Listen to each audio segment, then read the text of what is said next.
আসসালামু আলাইকুম বন্ধুরা, আপনারা সবাই কেমন আছেন? আশা করি আপনারা সবাই অনেকটাই ভালো আছেন। আমিও আলহামদুলিল্লাহ অনেকটাই ভালো আছি। তো আজকে চলে আসলাম সিলেট শাহজালাল মাজারে। শুরুতে আমাদের গাড়ি থেকে নেমে আমাদের একটু হাঁটতে হইব, কারণ আমাদের গাড়িটা জ্যামে পড়ে গেছে। তাই আমরা যেহেতু অল্প একটু পথ বাকি আছে, তাই আমরা একটু হাঁটাহাঁটি শুরু করে দিলাম। কারণ আমি দেখতেছিলাম যে এখানে যতগুলো দোকান আছে, সবচেয়ে বেশি দোকানই দেখতেছি যে সবজি এবং বই। শুরুতেই দেখতে এলাম যে আমরা যে মাজার ঢুকতেছি, শাহজালাল মাজার, সেই গেটটা। আর এখানে অনেক মানুষে ভিডিও করতেছে, ছবি তুলতেছে, আমরা তার মধ্যে একজন। তো কথা কইতে কইতে আস্তে আস্তে আমরা যাইতেছিলাম। যাওয়ার পর আস্তে আস্তে গেট দিয়ে ঢুকে গেলাম। ঢুকার পরেই দেখলাম অনেক মানুষ বসে রয়েছে, কেউ কেউ হাঁটতেছে, আবার কেউ কেউ নামাজ পড়তেছে এখানে। আমরাও চারপাশ ভালো মতো দেখতেছিলাম। আর আমরা বেশি দেখতেছিলাম যে এখানে শুনছিলাম যে অনেক জালালি কবুতর থাকে। আমরা দেখতেছি যে সামনে যে ঘরটা, এই ঘরটার চারোদিকে কবুতরের জন্য অনেকগুলা বাসা বানাতে হয়েছে, যাতে এই জায়গায় অনেক কবুতর থাকতে পারে। আর আমরা সামনে জায়গায় দেখি যে কবুতরে যেখানে আধার দেয়, সেই জায়গায় আমরা গেলাম। এখানে আসার পর দেখি যে এই জায়গাটা অনেকগুলো কবুতর দেখলাম, বাংলা কবুতর, তারপর জালালি কবুতর ছিল অনেকগুলা। এমনই বিভিন্ন প্রজাতির কবুতর ছিল। আর এখানে এত পরিমাণ খাবার দিয়ে রাখছে যে কবুতরগুলো যদি এক মাসে ভালো মতো খায়, তারপর খাবারগুলো শেষ হবো না। আর চারপাশে তাকায় দেখতেছি সবাই ক্যামেরা নিয়ে ভিডিও করতেছে, মোবাইল দিয়ে ভিডিও করতেছে, ছবি তুলতেছে কেউ মন মতো।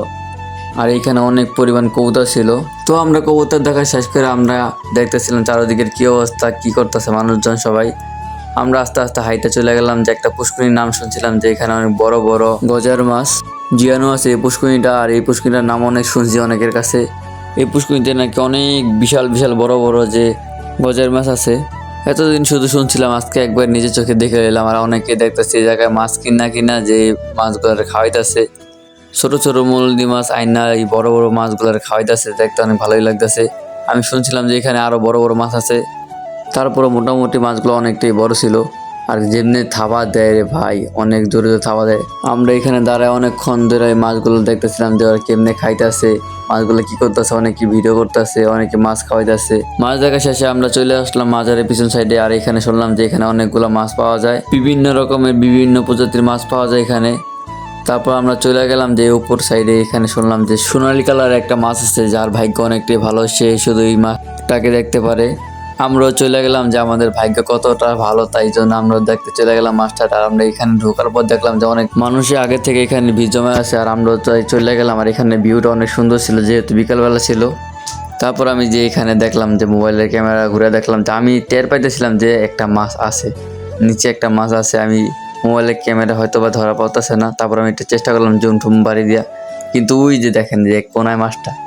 তো জানি না সবাই যে দেখতে পারে কিনা, আমার ভাগ্যে আলহামদুলিল্লাহ পড়ছে যে আমি এই মাছটা দেখতে পারলাম। তারপর আমরা ওইখান থেকে আস্তে আস্তে চলে এলাম, যেহেতু সন্ধ্যা হয়ে যেতেছে। আর যাওয়ার সময় দেখলাম যে নিচে কতগুলো কবর দেখা যেতেছে। আর এখানে অনেক মানুষের কবর দেওয়া হয়েছে। যেহেতু আমাদের কথা ছিল আমরা মাজারের ভিতরে ঢুকবো, তাই আমরা তাড়াতাড়ি করতেছিলাম যে যত তাড়াতাড়ি পারি যে আমরা মাজার দেখে চলে যাবো। আর আমি এই জায়গায় যে কারণে আছি, আমি শুনছিলাম যে চিত্রনায়ক সালমান শাহ যে এখানে কবর দেওয়া হয়েছে, সেটা এবং তার বাবাটা এখানে কবর দেওয়া হয়েছে। তাই আমি আরো বেশি আগ্রহ করে যে ওই মাজারের অপর সাইডে যাওয়ার চেষ্টা আমরা করতেছিলাম।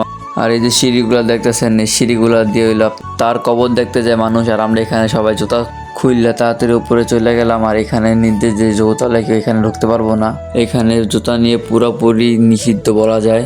তাই আমরা সবাই জুতা খুললে হাঁটা শুরু করলাম আমাদের গন্তব্যস্থানে। আর উপর থেকে ভিউটা অনেকটাই সুন্দর লাগছিল, তাই আমি একটা ছোটখাটো ক্লিপ নিয়ে নিলাম। আর মাজারে পুরোপুরি ভিডিও করা নিষিদ্ধ, তাই ভিডিওটা করতে পারি নাই। তাই আমরা অপর পাশে চলে গেলাম যে কবরস্থানের দিকে। আর এখানে যে আমাদের সালমান শাহ যে চিত্রনায়ক ছিল, অনেক বড় একজন অভিনেতা, তার কবরের সামনে চলে আসলাম। আর আমরা দেখলাম যে এখানে সে এবং তার বাবাকে কবর দেওয়া হয়েছে সে এখানে। আর আমরা দেখলাম যে এখানে অনেক মানুষের কবর দেওয়া হয়েছে এখানে। তারপর আমাদের সবকিছু দেখা শেষে আমরা বাইরে গেলাম এখান থেকে, শেষবারের জন্য একটুখানি দেখে নিলাম। তো বন্ধুরা, আজকে ভিডিওটা এই পর্যন্ত ছিল। দেখা হবে নতুন এক কোনো ভিডিওতে। তো এই পর্যন্ত ভালো থাকবেন। আল্লাহ হাফেজ।